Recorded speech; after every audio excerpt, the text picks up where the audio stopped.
Hey everyone, in today's video, we're talking about the solution that will fix Social Security once and for all. This is not a fix. It's going to require extensive legislation. In fact, the infrastructure is already in place to start administering this today. Stay tuned and I'll give you all the details.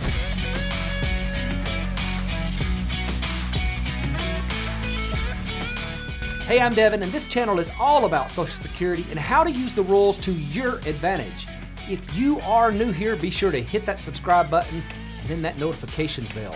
YouTube is so big now that unless you do that, you'll probably never see me again. And hey, if you find value from this video, be sure to hit that like button as well. Let's dive in. So it's no secret that Social Security is facing some serious financial challenges ahead. Within the next 10 to 15 years or so, there is not going to be enough money coming in to pay benefits that need to go out. Something has to change, or benefits are going to be cut across the board 25%. This is not going to be a big deal for some people, but for many, cutting out a quarter of their benefit payment will be devastating. Now, let me stop here and give a quick warning to politicians who would like to stay in office. There are nearly 50 million people in the United States over the age of 65. 25 million households get half of their family income from Social Security, and more than 12 million get 90% of their income from Social Security. These are numbers that could easily move elections. Check this out. Since 1900, the average popular vote difference between the winner and loser of a presidential election has been 5.8 million votes. So there are more than enough voters here, those who have the majority of their income at stake, to easily swing an election to the side of someone who can fix this system before benefit cuts happen. The good news is that the fix I'm referencing is not difficult because the systems are already in place for its implementation. So what is this fix? Well, it's very simple. It's an extension of the Social Security earnings limit to all ages. Currently, if you are under the full retirement age, there is a limited amount of income you can make before benefits are withheld. And if you make over this amount, your benefits are stopped. But once you reach full retirement age, there is no limit on the amount of earnings you can have outside of your Social Security benefit.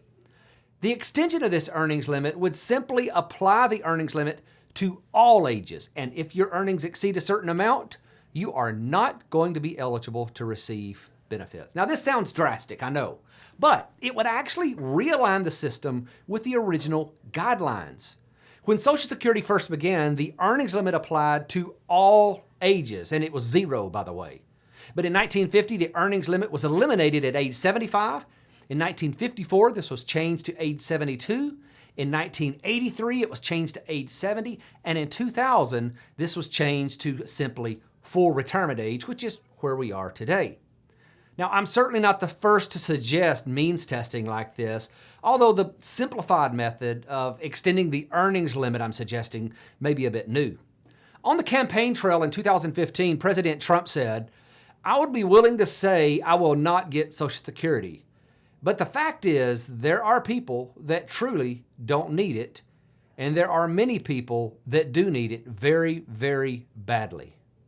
And in the same campaign season, Governor Chris Christie said, "We need to save this program for people who have paid into the system and need it. The government doesn't need more money to make Social Security solvent. We need to not pay benefits to anyone who don't really need it." Although a means test has been suggested before, I haven't seen the research on the impact of it. So one of my big questions is, where would the earnings limit need to be set? Ultimately, I know there's an earnings amount where cutting benefits to individual above the line would completely fix the funding problems with Social Security. But is that number 15,000, 25,000? Who knows? This is the big puzzle piece that's missing and really needs to be known before this proposal can get serious.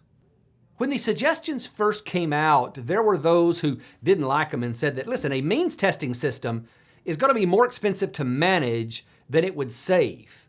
In other words, the cost to run a program to hire the additional staff for means testing would be greater than the cost savings that it would create. And that's nonsense.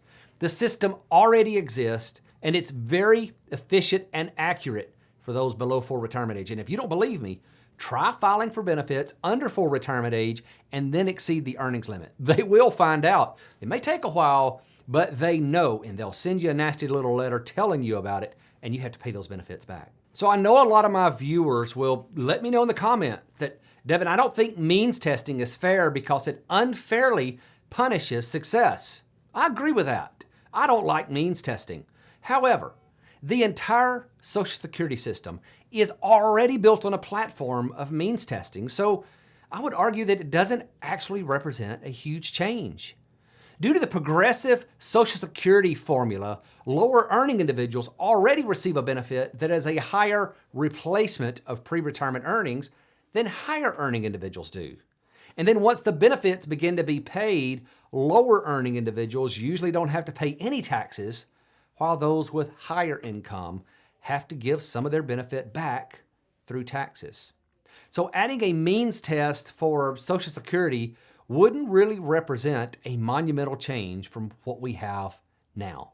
Now, I will say, as a side note, I don't like this fix because it would affect me. But we just have to live with the fact that any fix is probably going to affect individuals who are under 50 and have a higher than average income. Unfortunately, it's just something we're going to have to get used to. But despite not liking this, I do think that it's preferable to a convoluted fix that only fixes part of the problem through half measures and complex law to add to the current law. Let's just keep it simple, but rip the Band-Aid off and get it over with. Hey, as this and other policies develop, I'll be here to give you all the details, so be sure to subscribe to this channel if you want to stay informed. Thanks so much for watching. Have a great day.